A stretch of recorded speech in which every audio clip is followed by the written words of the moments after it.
বলো তো, একটি ট্রেন ঘন্টায় 70 কিলোমিটার গেলে আমার বয়স কত? স্যার আপনার বয়স 40 বছর। ও ইয়েস, একদম ঠিক আছে। কিভাবে বের করলে এটা? স্যার আমাদের এলাকায় একটা আধা পাগল আছে, তার বয়স 20 বছর। আর আপনি তো পুরাই পাগল। আচ্ছা এবার বলো তো, বিদ্যুৎ কার সম্পত্তি? স্যার বিদ্যুৎ আমার মামার সম্পত্তি।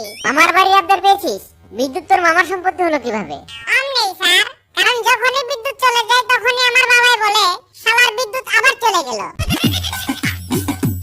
আচ্ছা বলতো, তোর বাবার নাম কি? মফিজ। আরে বোকা, কারণ নামের আগে যে জনাব অথবা মিস্টার বসাতে হয় সেটা তুই জানিস না? আচ্ছা যাই হোক, সকালবেলা তুই কি দিয়ে ভাত খেয়ে এসেছিস? জনাব মাছ দিয়ে। কি বললি? খাবারের নামের আগে জনাব বলতে হয়, এটা তোকে কোন গাধা বলেছে? জনাব আপনি স্যার। স্যার আমাকে এবার ফেল করিয়ে দেবেন প্লিজ। কেন ফেল করতে চাস কেন? স্যার বাবা বলছে ফেল করলে লেখাপড়া বন্ধ করে দেবে, তাই সুযোগটা হাতছাড়া করতে চাই না। আচ্ছা বল্টু বলো তো, আমরা যেখানে দাঁড়িয়ে আছি এখান থেকে সূর্য বেশি দূরে নাকি আমেরিকা বেশি দূরে? স্যার আমেরিকা বেশি দূরে। কিভাবে? কারণ স্যার ক্লাসরুমের জানালা দিয়ে উঁকি দিলে আপনি সূর্য দেখতে পাবেন, কিন্তু আমেরিকা দেখতে পাবেন না। আচ্ছা এবার বলতো, ভালোবাসার আবিষ্কারক কে? China company. কিভাবে? কারণ স্যার এর কোনো গ্যারান্টিও নাই, কোয়ালিটিও নাই। টিকলে সারা জীবন, না টিকলে 2 দিনও না।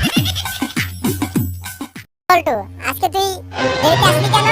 স্যার কি আর বলবো, একটা লোকের টাকা হারায় গেছে। ও তাই তো বাবা, টাকাটা কি পায়া দিয়ে আসছো? না স্যার, টাকাটা পাইয়া স্যার নিয়ে আসছে স্যার, এর লেগে একটু দেরি হয়েছে। আচ্ছা বল্টু বলতো, যদি কেউ আমাদের স্কুলের সামনে বোম রেখে যায় তাহলে তুই কি করবি? কি আর করবো স্যার, ফার্স্টে 2-3 মিনিট দেখবো, যদি তিনি তার সম্পদ না নিয়ে যায় তাহলে টিচার্স রুমে জমা দিয়ে আসবো।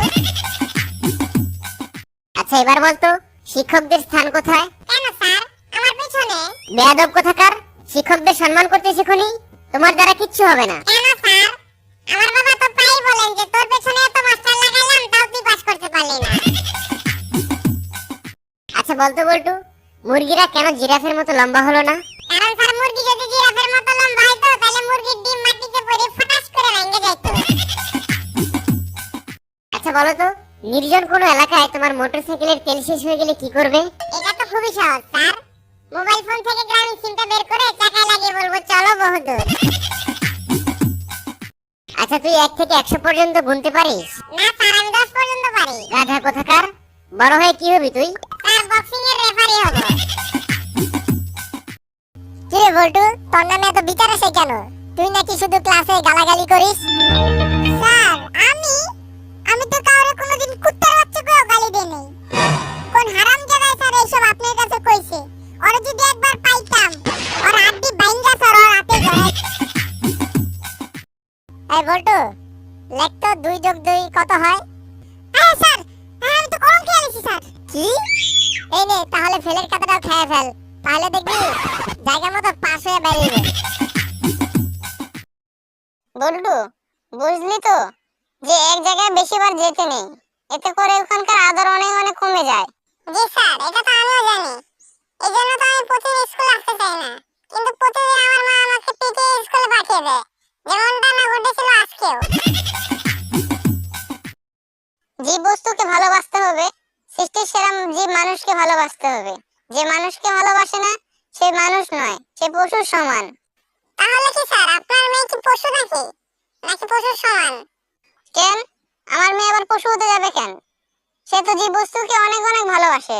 না স্যার, গত 1 বছর যাবত আমি আপনার মেয়েকে ভালোবাসি, কিন্তু সে একবারের জন্য আমাকে ভালোবাসেনি, এইজন্য বললাম আর কি। আচ্ছা বল্টু, এমন একটা প্রাণীর নাম বলতো যেটার প্রথম অক্ষর হ দিয়ে শুরু হয়।